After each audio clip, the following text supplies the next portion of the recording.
دنیا مطرح از سرماخوردگی بگیرید تا هر چیز دیگه. تمام اینا در چارچوب طب طبیعی توضیح داده شده. یعنی من تو کتابام اول اومدم طب جدید رو کاملا توضیح دادم. مثلا یک کسی که مریض میشه میره پیش دکتر، مثلا سرما خورده، دکتر چجوری معاینه میکنه، چجوری تشخیص میده، چه داروهایی رو براش مینویسه، عوارض اون داروها چیه، اینا رو من تو کتابام توضیح دادم. بعد بخش دومش طبیعی درمانی همون بیماری که داریم راجبش صحبت میکنیم. مثلا سرماخوردگی، مثلا تو طب طبیعی چجوری معالجه میشه. همه بیماری که تو دنیا هست، زنان، کودکان، بزرگسالان، همش رو داره. بعد طب طبیعی، طب سنتی سابقش چند هزار ساله. طب جدید سابقش چند صد ساله. 50 سال که تو ایران آره. نه از اون شروعش 400 سال. آره شروعش چند صد سال. رنسانس دیگه. طب طبیعی سابقش چند میلیون ساله. یعنی از زمانی که طبیعت، چون وقتی که کره زمین به وجود اومده یه گوله آتیش بوده، بعداً 4.5 میلیارد در طی 4.5 میلیارد سال کم کم سرد شده و بعد نمیدونم اکسیژن به وجود اومده و اکسیژن اصلا وجود نداشته و بعد گیاهان و حیوانات و همه اینا و انسان هم که جزش اومده، اینها از زمانی که طبیعت کامل شده، از اون زمان طب طبیعی شروع میشه که انسان‌های اولیه هم آروم آروم آروم به تجربه طب طبیعی رو اجرا کردن، بخشای خیلی ساده شد، بعد همینجوری اومده تا حالا.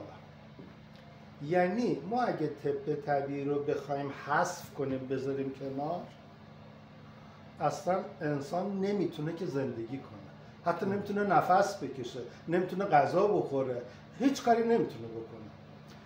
طب طبیعی در تمام فرهنگ ها ریشه داره، ولی به عنوان مشخص یکی بیاد بگه این طب طبیعی نمیشناسه، ولی کم و بیش همه استفاده میکنن ازش، با ناآگاهی کامل ازش استفاده میکنن.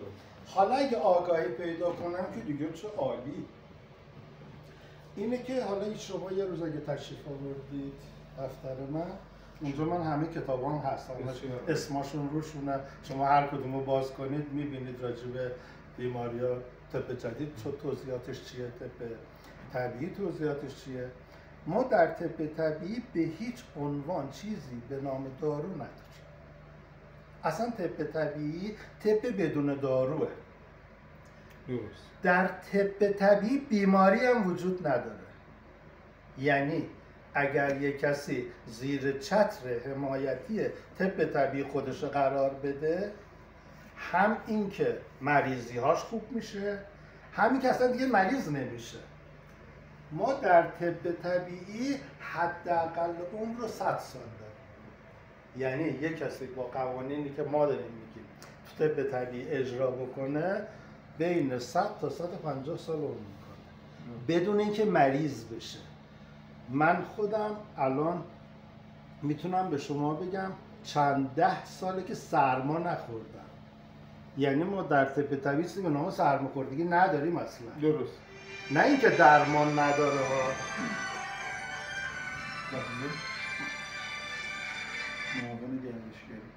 این به این معنا نیست که اگه مثلا یکی سرما خورده باشه ما راه برای درمانش نداریم. نه داریم. ولی کسی که در زیر مجموعه طب طبیعی قرار بگیره مادام العمر سرما نمیخوره.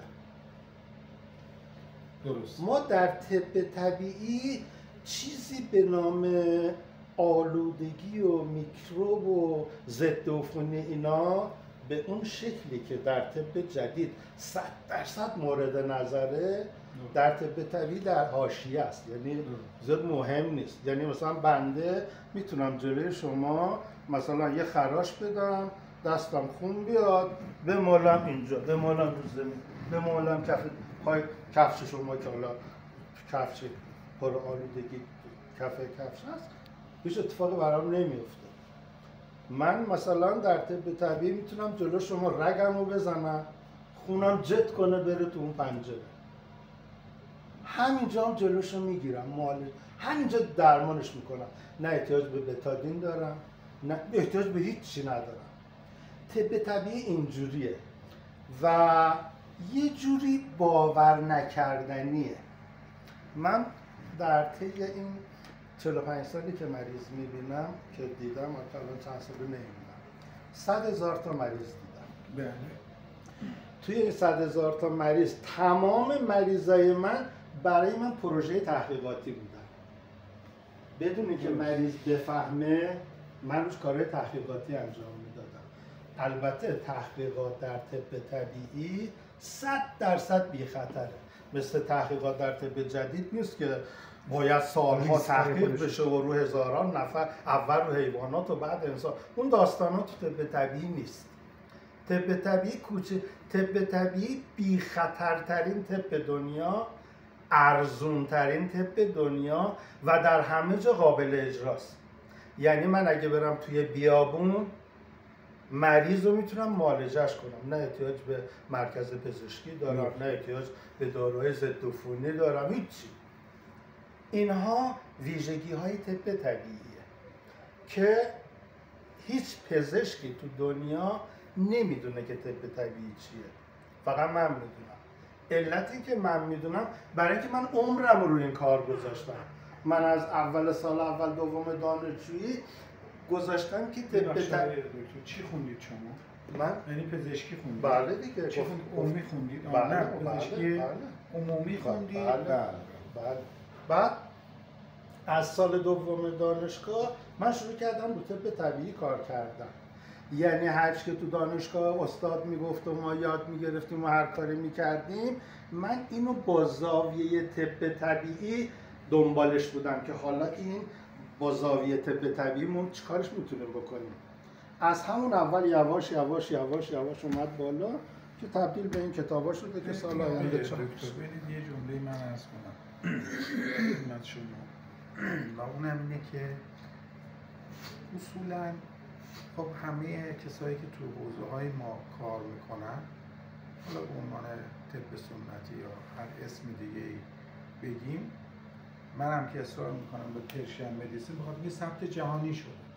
یعنی تو دنیا ما چیز دیگه جز این کلمه نداریم. پرشین مدیسین کی ثبت سازمان بهداشت جهانی وزارت بهداشت کی ثبت شده؟ در اون تقریبا فکر کنم 4 سال. آها. این ثبت جهانی شده وزارت بهداشت، الان به عنوان پرشین مدیسین مطرحه. نه کلمه کم، نه کلمه بیشتر، زیاد. ببینید واقعیت امر اینه که هر کسی هر چیزی میتونه ادعا کنه. یکی میاد ادعا میکنه مثلا میگه که من این کارو میتونم انجام بدم، یا نه این کارو من اینه مثلا ابداع کردم، من این توانمندی رو دارم. حالا اینکه این ادعایی که میشه راست آزمایی بشه و طرف‌های مقابلین راست آزمایی رو قبول بکنن، این ادعایی که باید با نتیجه گرا باشه، یعنی باید راست آزمایی بشه.